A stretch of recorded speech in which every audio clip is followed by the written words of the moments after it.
So I wanted to kind of start off by kind of bringing to the kind of forefront of the conversation these two ideas, right? So an interface, I mean, everybody, all of you are familiar with the idea of an interface.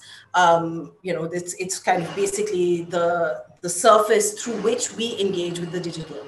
And an interface doesn't necessarily have to be a computer screen, although that is the one that is most ubiquitous to us. So what we use on a computer screen or on a phone, for example, is what we call a GUI, a graphic user interface. So, you use icons to kind of navigate and to kind of understand the space. Now, interestingly, somebody mentioned space just before we started talking. And I think I will kind of keep coming back to the concept of space in different ways, because one thing that Nishant didn't talk about, which I think is kind of important to kind of bring into this conversation, is the idea of embodiment. So who are we vis-a-vis the technologies we use? And that can be both in terms of, identity, that can be in terms of kind of, in terms of our bodies, like where are our bodies located with relationship to technology?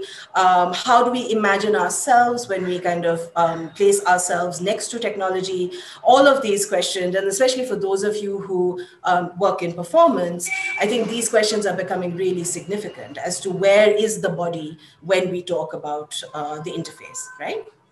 So, but one kind of basic notion that I think is important for anyone to understand is that a well-designed interface is an argument. So it puts something forward through its own presentation, right? It reveals things to you through the way that it is designed. So if you think of even very kind of commercial interfaces, right? Like, so say something like Amazon, which is, kind of has looked the same for quite a long time, more or less, has, it's a very kind of overtly commercial corporate space, and it has no reason not to be because it's a shopping website, and you know exactly what it's trying to do, right? It's trying to sell you something. So there are, places things kind of so that your eye moves in a certain direction. You know exactly where, say, the shopping cart is. You know exactly where you can search objects. So basically, the interface nudges you towards certain kinds of behaviors, which then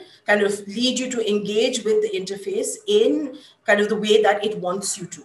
Now, what is interesting, I think, is that a well-designed interface is an interface that, without telling you explicitly what you need to do, makes you do it. So one of the best examples of this is Google. So the Google kind of, if you think about just the Google front page, which is, and I think nowadays, because we access it via browser and via other means, I think we forget that the original kind of Google page was just a blank page with the Google logo and that, search box, right?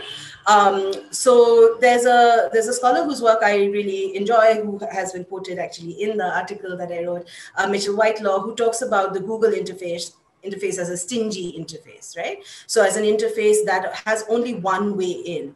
But the argument that I'm making is that Google is the one-stop search for whatever you need, right? You don't need anything else but to use this, little box to show you around the kind of space of the internet, right? So what I was kind of hoping to kind of, I guess, bring to your minds is to maybe push your imaginations in a direction or in directions that are beyond what we experience of the internet in our everyday use. Right. So I think, as I mentioned on Friday, that the digital, unfortunately, has become very overdetermined by the 4 or the 5 major powers that kind of take up space on the internet. Right. So that's your Microsoft and your Facebook, Google, Amazon. And not only do they own a lot of internet infrastructure, they kind of own a lot of internet real estate. And so as a consequence, all of our exercises, all of our engagements are completely funneled through these spaces.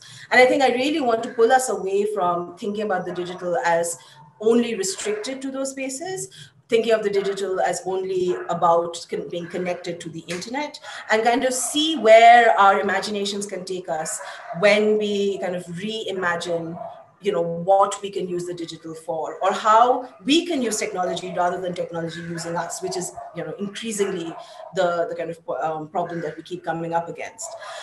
The second point that I wanted to flag out, so just if you think about these as conceptual categories, so one to hold in mind is the idea of the interface and what an interface can do. The second is the idea of the archive, which is why I kind of introduced the article that I shared with you. One reason that I also wanted to share it with you is that I think just the direction that the conversation took on Friday did kind of make me feel like there'd be interest in that kind of approach. So that was definitely one reason to share. But up and above that, just thinking about the archive again as a conceptual tool or as a conceptual category, I think it's important to remember that whenever we are thinking about any way of using the digital, we are always drawing on some sort of an archive, right? So when we are, imagine, say, for example, I don't know how many of you do this, but I'm sure many people do. You have a library of content you've downloaded, right? Like you've downloaded music and you've downloaded movies and you've downloaded books. And that has created a kind of apparatus that that kind of allows you to locate yourself kind of in terms of your cultural interests, in terms of your intellectual interests. And it kind of almost determines the way that you engage with the screen, with technology. So, and I think one problem even for us who kind of work in these spaces is that it's so ubiquitous now, it's very difficult to kind of separate ourselves and kind of see, kind of stand on the outside of the way that we use technology. But I think one thing to absolutely kind of bear in mind is that when you are trying to work with the digital, the archive becomes incredibly significant, almost as a material. Like if you think of it as a material to make something with, the archive is like almost like that raw material that allows you to make something of the digital, right? You can't really, like, try and imagine having a relationship with the digital that has no basis in any kind of archive. Now, obviously, for that idea of the archive to persist, you have to kind of expand your idea of what an archive is. We're not necessarily talking about, a museum or a gallery. I'm talking about archives of, personal use, or archives of, very mundane things like, invoices and finances, whatever the case may be. But all of this, ultimately is a kind of way to create this, this apparatus that then creates us. Now, obviously, depending on what kind of space you work in, so be that, in performance, say me as an academic, obviously my kind of archive is, kind of not only is it readings, but it's kind of citation managers. It's, I'm quite a visual thinker, so it's like mind maps. So all of these things are part of the archive that then makes me kind of, makes it possible for me to produce in the space of the digital, right? So some of my thinking around the archive has been shaped by this thinker called Gabriella Giannacci. And she talks about the archive as a set of objects where the archive operates as a noun. And that's kind of, what I was just talking about previous to this. And the archive also has a knowledge generating process or a lab, where to archive is a verb.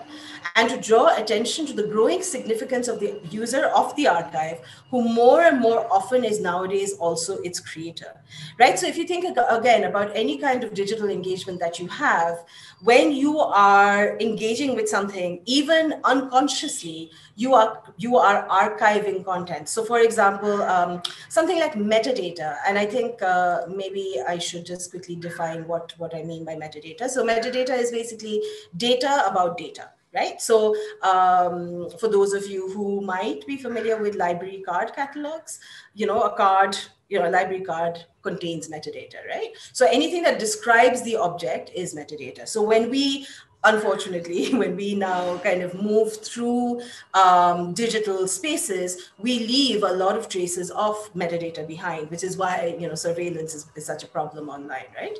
But that is a kind of archive that you are creating. Unfortunately, that archive is not for your use, but for the use of, I don't know, the NSA or whoever is kind of spying on us.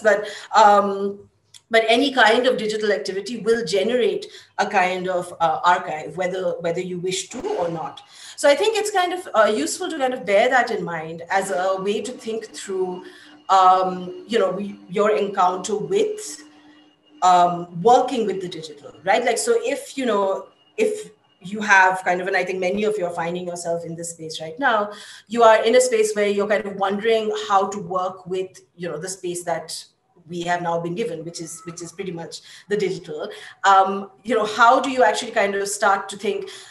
Because, like, for example, at the beginning of a performance, you have certain kind of givens, right? You have, for example, not for everybody, but for some kinds of performances and performers, you have the proscenium, or, you have the gallery. So, what are the kind of spaces that, you can now work with is now becoming increasingly significant and kind of useful to think through, which is why, I'm asking you to kind of think about the archive or the interface as significant. I think somebody was asking something in the chat. I'm going to see if I can pull that up. Yeah. Right. Yes. Bhavan asks, how would you look at the archive of personal histories? Would it be a public or a private archive? Right. Yeah. So I think that's a really interesting question. I think if it's a personal archive that has been put together by the family / estate, or the person, in fact, whose archive it is, then what they do with it kind of determines its public or its private status.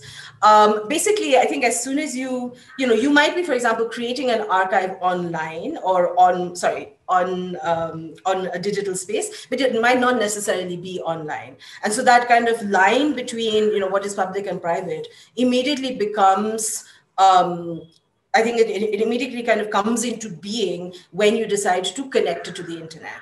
I think that the kind of, I guess, just the way that our modern condition now is that we almost don't think twice between that kind of slippage, right? Like, it almost immediately goes online. Like, we're constantly publishing ourselves, for example, on things like social media. So, and those are personal archives, right? Those are archives of ourselves. We are archiving our activities, ourselves, our thoughts, whatever the case may be. So I think, those notions of what is, private or public, it really depends on who is doing the archiving. It depends on, whether it is kind of historical or kind of a contemporary archive. So, for example, I think we're now seeing definitely a rise of many kind of archives that deal with kind of contemporary issues. So, for example, something that I'm quite intrigued by is that, when COVID happened, you had, many people just archiving the moment in as many ways as possible. So be that, through data, be that through, kind of migrants and the numbers of migrants who were being affected, be that through, personal experiences. So there is definitely an impulse, because of the technology that's available to us, to create archives almost kind of, organically, which do then become public by virtue of being online. But I think the kind of line between the public and the private is very much, it lies with, who's creating the archive, what purpose are they creating the archive for. I think that's also really important to think about. You might not think that you have like a purpose to everything you're collecting, but there is a logic, there is an internal logic, even if you possibly haven't even articulated that to yourself. So I think that kind of line is very much decided by the person who is archiving and the context that they are archiving for, and possibly the objective of the archive. Or the archiving activity. Okay, so just moving forward, kind of talking a little bit more about the role that design plays. So now when I spoke about, say, an interface, and I spoke about the archive, what is it that mediates that relationship, right? Like, what actually allows an interface, to allow you to interact with an archive?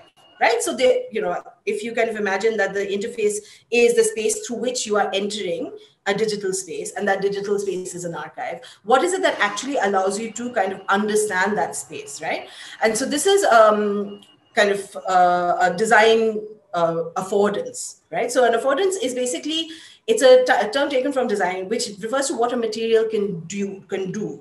So, for example, a very easy example to think this through is a doorknob, right? Like, so if you look at a doorknob and, a doorknob on a door, just by virtue of it being in the context that it is in, you can understand that it is to turn, right? So, or say, for example, a glass, has transparency. So it is kind of, you know what liquid is in it. So these are design features that allow you to understand how something is to be used. So affordances are everywhere, like on your phone, for example, when you swipe your phone, that's an affordance. It's a way of interacting with a technology.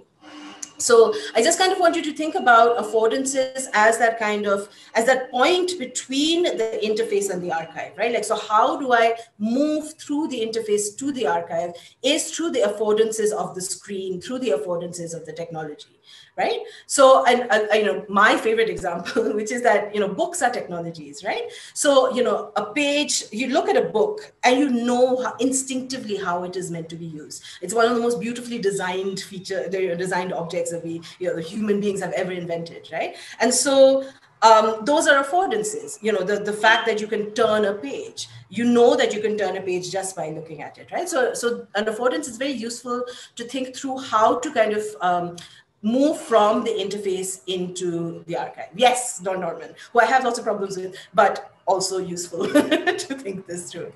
Right. So another kind of aspect of this conversation, obviously, is platforms, right? So we've spoken a little already about kind of social network platforms, etc., and the fact that we know that no digital platform is neutral. We know that data is being seen by kind of corporations. So I'm not going to spend too much time on that.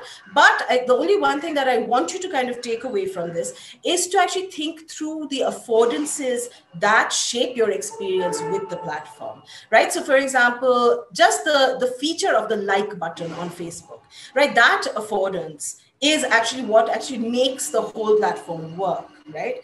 So, there is absolutely no way that you can separate out the way that we engage with any kind of digital object from affordances. So I just want to kind of put that then again as a kind of conceptual tool to kind of remember and to think about. Right. So again, coming back to this idea of space, and I think this is now becoming increasingly something that we are all, very kind of, I think, preoccupied with, is this idea that what does it mean to be live, when it comes to, say, performance anymore, right? Because, there's obviously many of you are very aware and very possibly engaged in, kind of putting content out in ways that people can engage digitally because of COVID and because of the fact that we can't interact in physical spaces anymore.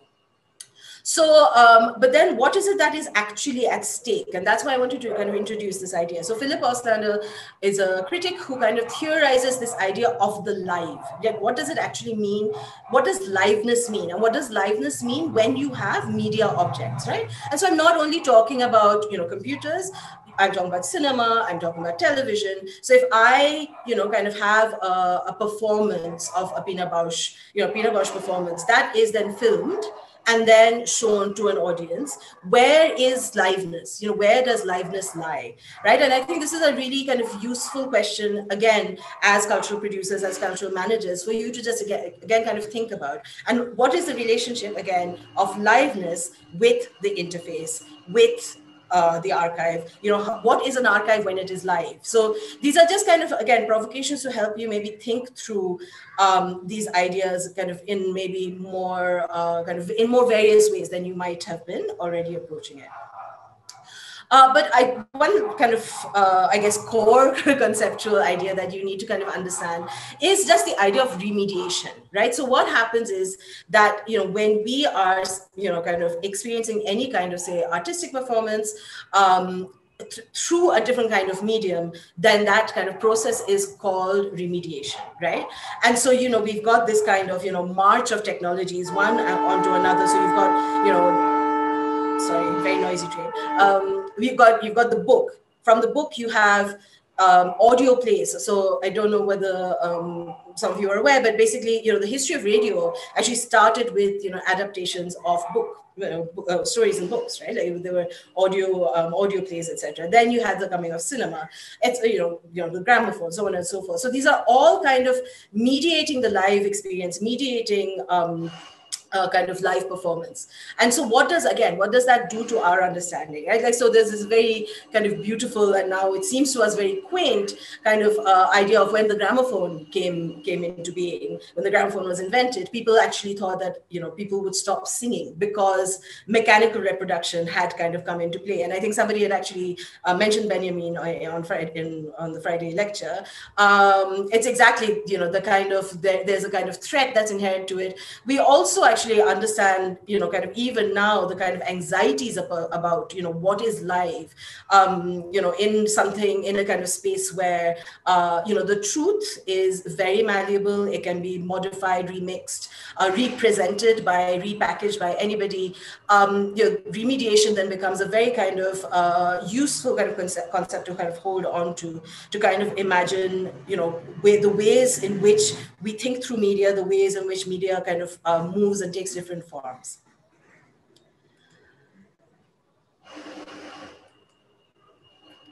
Right. So I'm not going to spend too much time on this, but I do want to kind of bring up the relationship between live performance and the network. So again, you know, we've been talking about the digital as a condition, but what happens when they're connected? So right now, this is a networked performance, right? So I am accessing you through networks. You are accessing me through, you know, multiplicity of kind of technologies and networks. But that means that this interface is basically kind of what is almost defining your experience of my performance, which is actually, it's quite terrifying in a way, because, you know, there is no other kind of external cue to kind of help furnish or contextualize your understanding or your perception of what I'm saying to you. So in a way, you know what, like that article that I shared with you actually almost feels like a safety valve, because this is what we're dealing with. Right now, for example, I am not looking at you, like I'm not looking at the gallery view. So I'm just looking at my slide.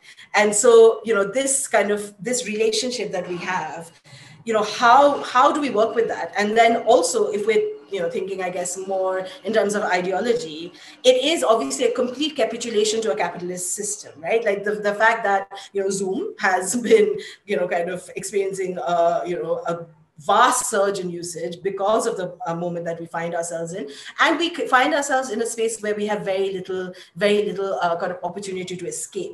So I think something that I will really kind of want to discuss with you and kind of push you towards is to see, you know, how can we challenge these ways of, you know, kind of thinking through these kind of new engagements without, and Shannon Jackson puts this really beautifully, without being embarrassed, right? So she says that there's a need to move away from thinking of remediated performance as a compromise and not be embarrassed by the infrastructural operations of performance. So, you know, infrastructural, you know, this is all infrastructure, right? The technology, the network, all of this. And so, you know, how do we kind of, I think there's always, especially in performance, there is, again, always this kind of embarrassment about, you know, being removed from the real, that it's not the authentic, right? So we've come back around to the idea of the authentic. And then if it is not authentic, then, you know, where is its authority?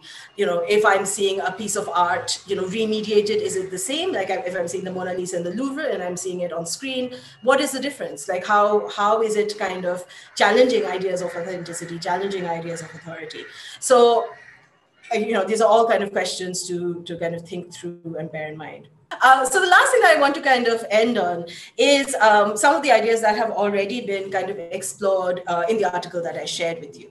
So not only am I urging for, you know, your relationship with archives and archiving to be undertaken in a certain way, which is kind of using these kind of three qualities of, you know, curatorship, custodianship, and stewardship, but also towards building infrastructures of care, right? So the collective that I run, which is called Design Beku, we're a feminist collective, and our main reason for being is that what we noticed was that kind of digital and design practices, really what they lack is this idea of care. So I think somebody before we started was talking about how, you know, they work in the tech industry or have worked in the tech industry, and how the tech industry has this very kind of, you know, very kind of careless way of looking at users merely as users without kind of, you know, any kind of, I guess, pretension even to caring for their users, right? And so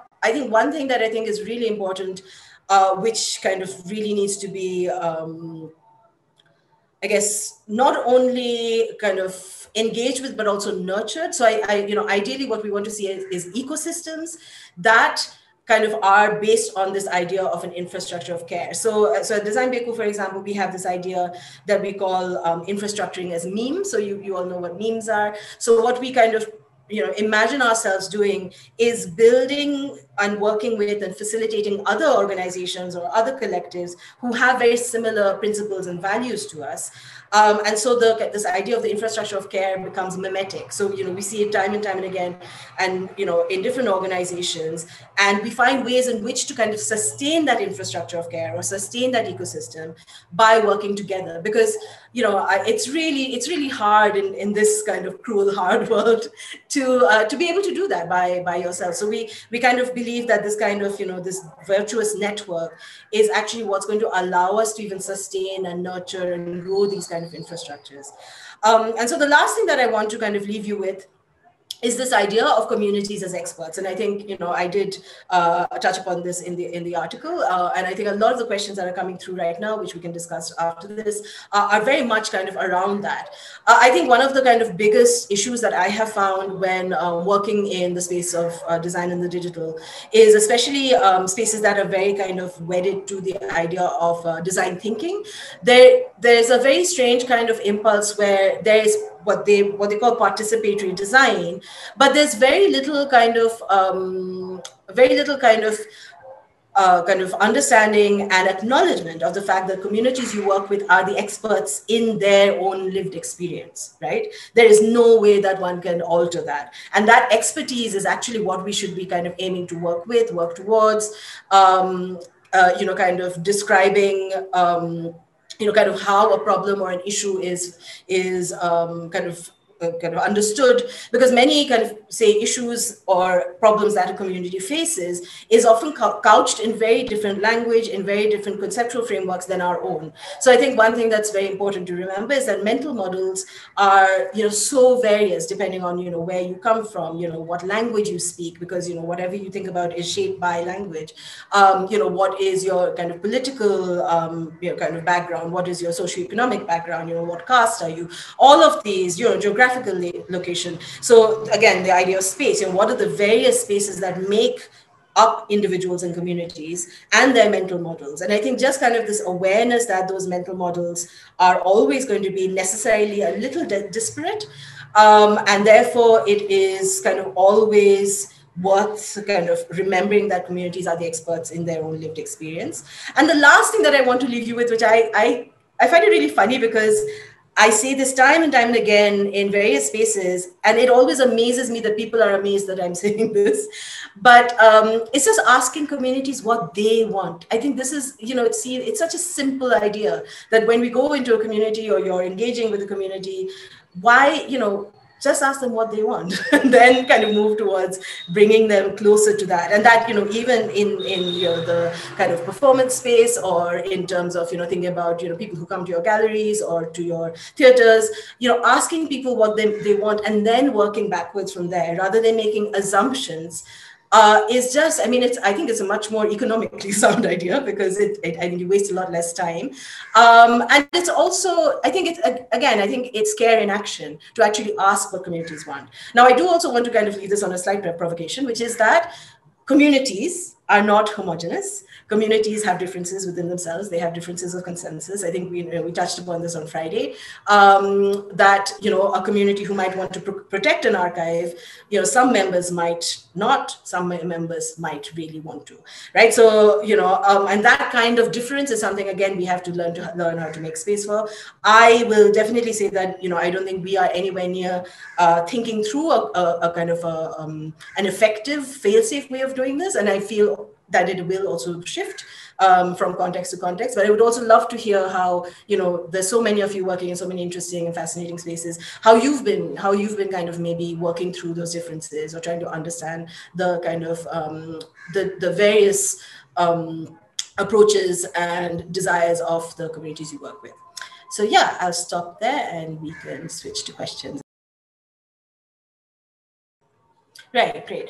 So I'd say just with regards to language, I mean, I don't know whether you're talking about kind of literal language or vocabularies, but I think one thing that is just really notably absent in cultural spaces everywhere, I think it is improving, is just translation. I mean, you know, we don't have translators on stage, which just seems bizarre to me. Like, I think, you know, it's interesting. I think we now have more sign language as an option at festivals, etc., than we do translation. So I think that's, you know, one very simple way to kind of think that through. But yeah, I mean, I do kind of understand what you're saying about the possibility of of such an act becoming appropriative.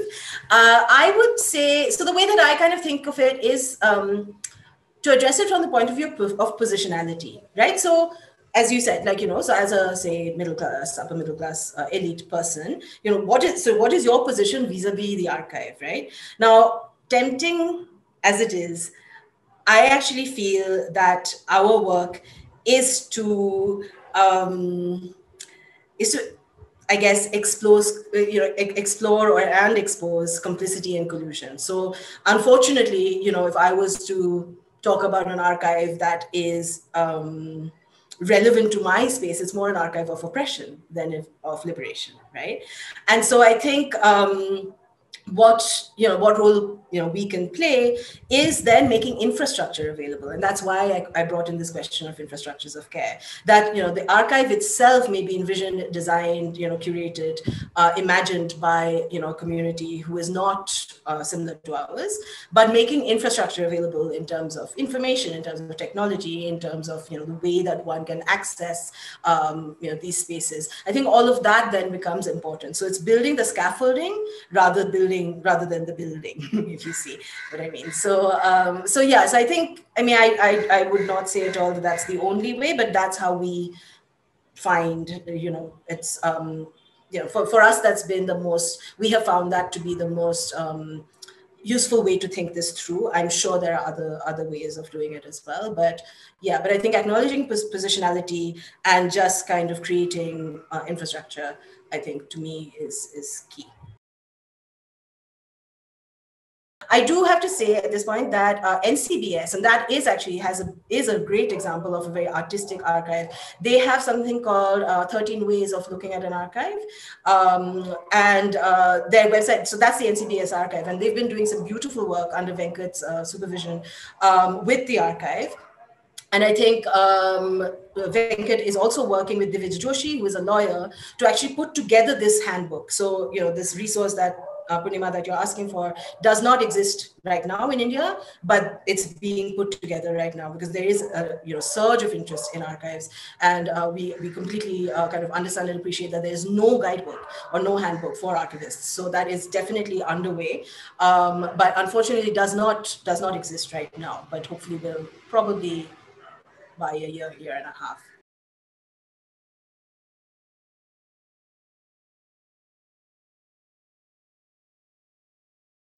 So what I meant by that is that just in the kind of history of kind of digital cultures and the way that we kind of work with the internet, the idea of open source, for example, right, and the idea of open access are actually ideas that are kind of very, very valorized by the community, right? And we inevitably do think of open access as good. Now, the thing is that it is, open access obviously has many virtues, but the kind of issue with open access is, as I think I've kind of described a little bit in the article, is that for some communities, opening themselves up. So for example, the example that Arnab is giving, to open themselves up actually can bring them harm. Right? So there's a space of study which I find really intriguing, which is called refusal studies, which is where a researcher goes in to work with a community and will make a kind of contractual or kind of a pact almost with the community to say that they will not share the research that they have produced with any kind of organization outside, or any kind of academic publication outside the community, unless the community takes that call, right? Because what can happen is, like, for example, if you think about groundwater and Coca-Cola, right? So say, for example, a community has, kind of cultural and farming, et cetera, agricultural practices around groundwater. They don't want, large corporations to know what's available to them, in their environment, in their ecology, right? So that's kind of what I mean, that, this idea of radical openness is, to be radically open is, I feel, often kind of possible only from a position of privilege. Because, so I think a really good example of this, I got into a bit of a spat with a prominent media artist during the protests, for example, about photographing people at protests, right? And my kind of, knee-jerk reaction was that, given what we know about predictive policing in India right now and how it's using facial recognition, I don't think you should be doing that. And this person said, no, I believe in radical transparency. We have nothing to hide. But, I think we can only kind of occupy that space if the government in this case is playing by the rules of democracy, but they're not. So we can't then, kind of take those decisions on the behalf of people we are recording, photographing, kind of putting, kind of disseminating. See, it's one thing. It's also, I think, again, this is where time comes in. It's also one thing to, record and document, and another to publish. When that is inert, unpublished, then that might be all right, because there might be conditions under which you then say, after 50 years, like, how we have with documents, we will then release this. But, the publishing and the liveness of publishing is what then makes that a problem. So that's kind of what I meant by the radical openness being an issue.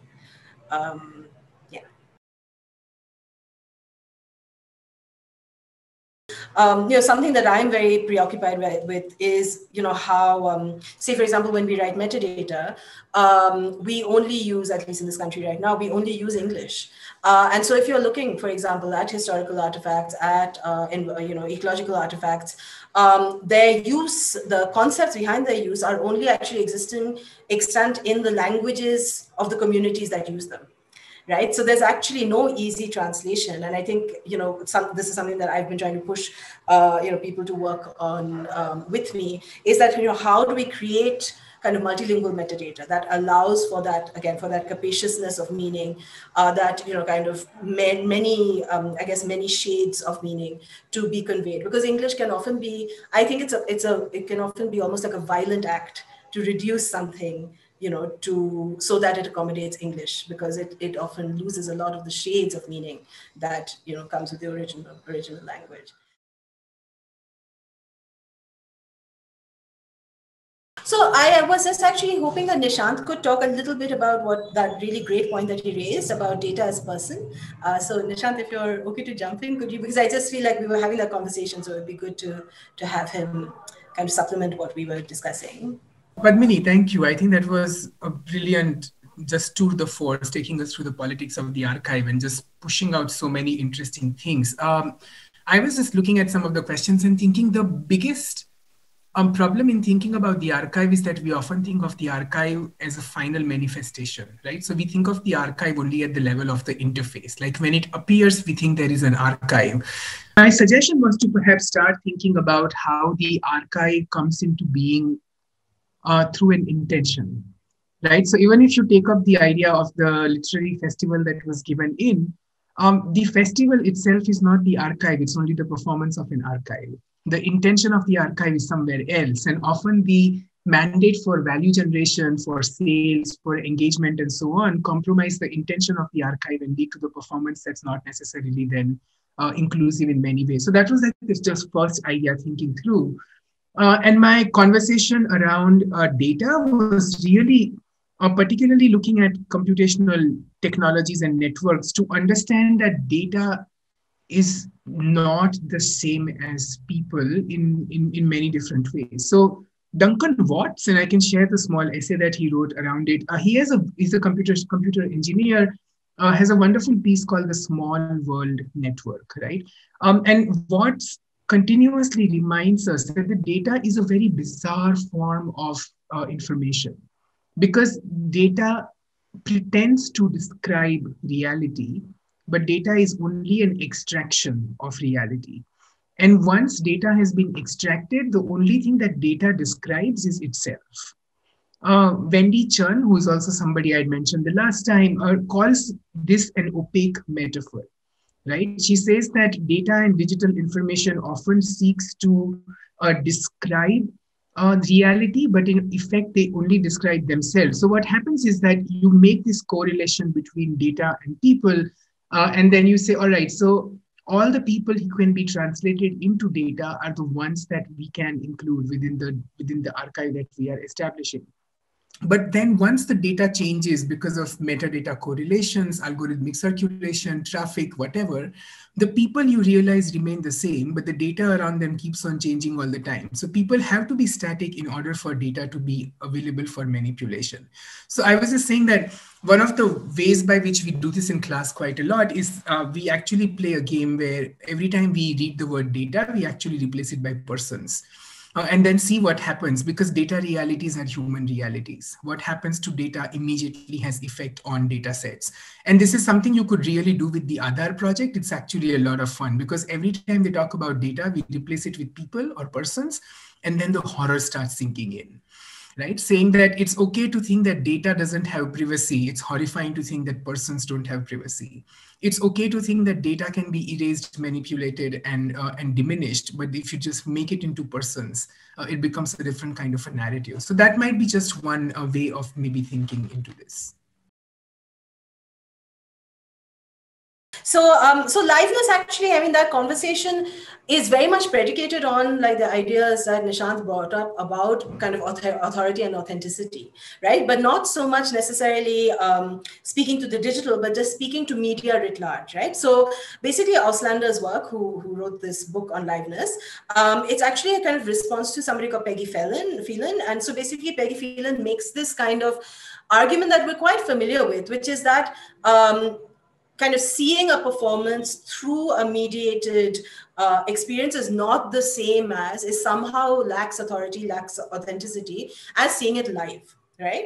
And basically what the argument that Auslander is making is that, you know, the media itself transforms the experience of liveness to something else. It's not necessarily better than, it is not necessarily less authentic. So there is, and, you know, again, as, you know, Shandon Jackson also kind of points out like this, there's no need for that kind of embarrassment because of apparatus as part of that. Now, I would go one step further and to say that, you know, when we're looking at, say, the future of performance online right now, there's a difference between, say, me filming a performance of a play and then putting it up online to be consumed, because then the habit of consumption is similar to the way that I would consume, say, film, because that is actually the medium that it is being presented to me by or through. It's not the medium of the stage. There's kind of interesting things to think through in terms of closeness and proximity, right? So, you know, like I was saying to somebody the other day that like our world is now this little space, right? So, you know, as opposed to, for those of you who, you know, work on stage, you know, like what a difference it makes to be further from the stage, closer to the stage, speaking from the stage, you know, and you know, we do the, you know, different things like, say, proscenium theater or promenade theater or whatever the case may be. So remediation is basically, liveness is just basically kind of something to bear in mind when we think about remediation, that what is the quality of liveness that we wish to impart? And I think it's a very difficult question, because I think you have to really think through what is then the essence of both the medium and the form, which is a really difficult thing to do. So I'm actually currently working on a digital performance, and something that we've been really kind of experimenting with, and I call this like the light in the fridge syndrome, is because like, it's like, you know, when you close the fridge, you don't know what's happening. Like you don't know whether the light is on or not. But basically, like if I am to enact something live, like say a Twitter fight, but enacted, like, so it's scripted, then is it live, right? And so it's not, again, I would say like I suggested with authenticity and authority and what was the last one? Authorship. It's better to think of these as conditions and provocations rather than absolutes, right? So I think, you know, thinking of liveness as a condition is, I think it's kind of what I would say is what might make creating in the digital space interesting. So just to kind of move maybe beyond that, oh, I've created something and I've remediated it by digitizing it and putting online, move beyond that, because that is not then dealing with the question of liveness. Right. So that's kind of where I feel like liveness is important and useful to this conversation. And actually, funnily enough, I think what Nishant said about intentionality and the performance of an archive actually is also a very kind of weirdly plugs into that, because the liveness of an archive is whether it's being used, whether it's being distributed, whether it's being contributed to, all of these things, and how, again, it's mediated.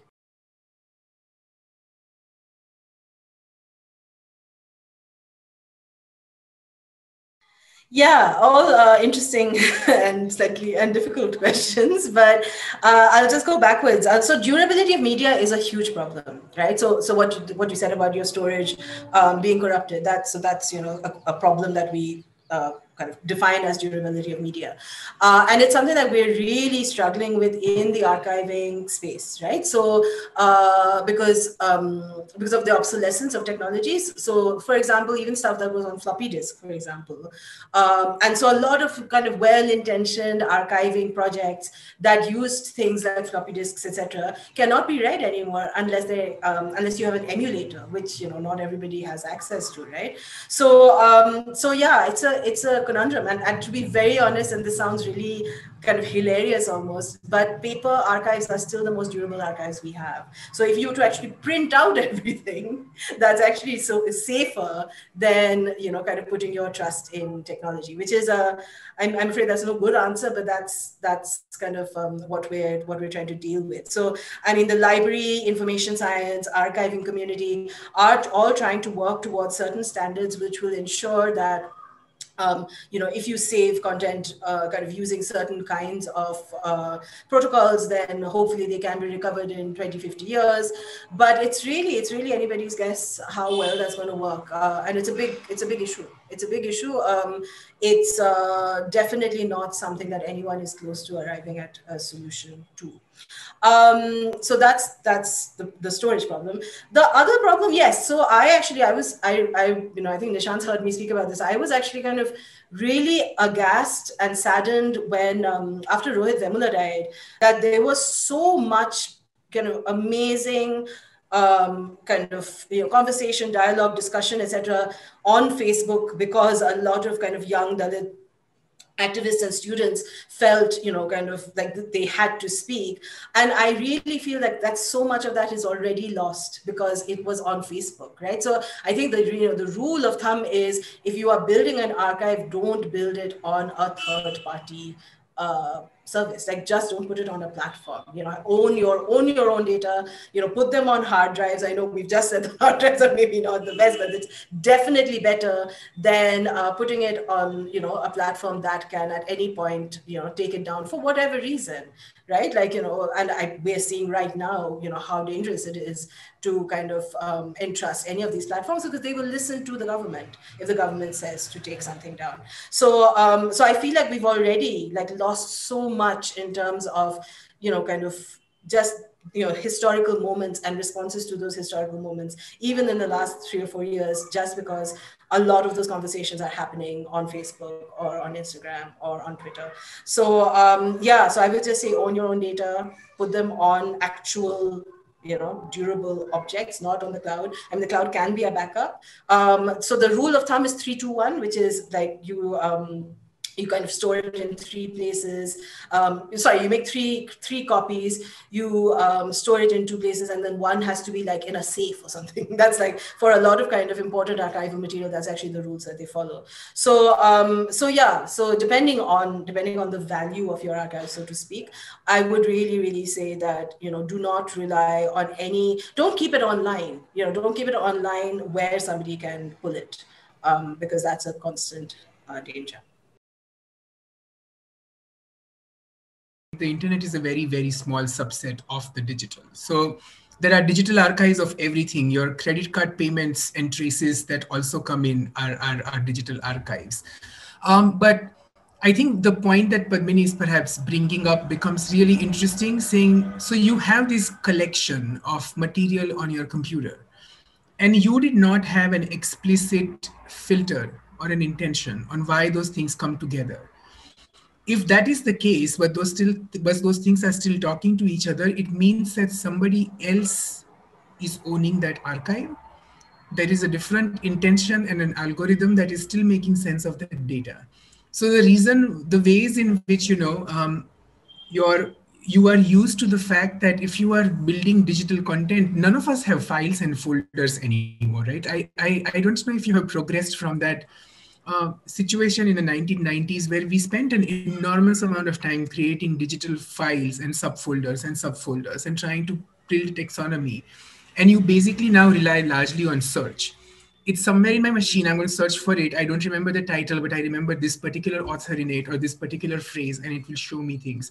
It means that you are no longer creating an archive. You are only producing information. And then there are these hidden technological algorithmic structures, which are in fact turning your information into an archive, which means that it is their intention which is defining what happens to your material, as opposed to what you wanted to do with it. So that's why I kind of like bringing in the question of the intention. If you have a collection and if you are not the archivist, somebody else is. And who that somebody else is might be, let's just kind of do a tie-in, is where we go to start thinking about the question of authority, authenticity, and authorship. Because if you are not defining those three corners for your archive, somebody else is. And that somebody else needs to be kind of discovered, so to speak.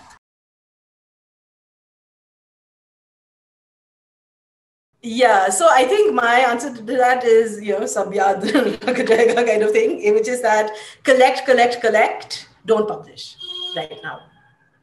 That's what a lot of us are doing, just keep everything, don't put it online.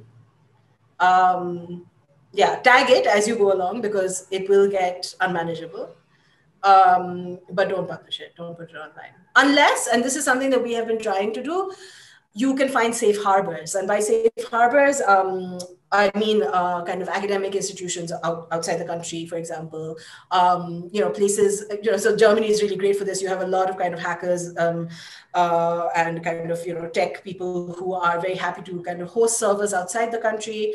So one thing to remember is just in terms of jurisdiction, if you kind of publish content that might be seen as controversial, always host it on a server outside the country. Don't host it here, because then it might not fall under the legal jurisdiction of the Indian government.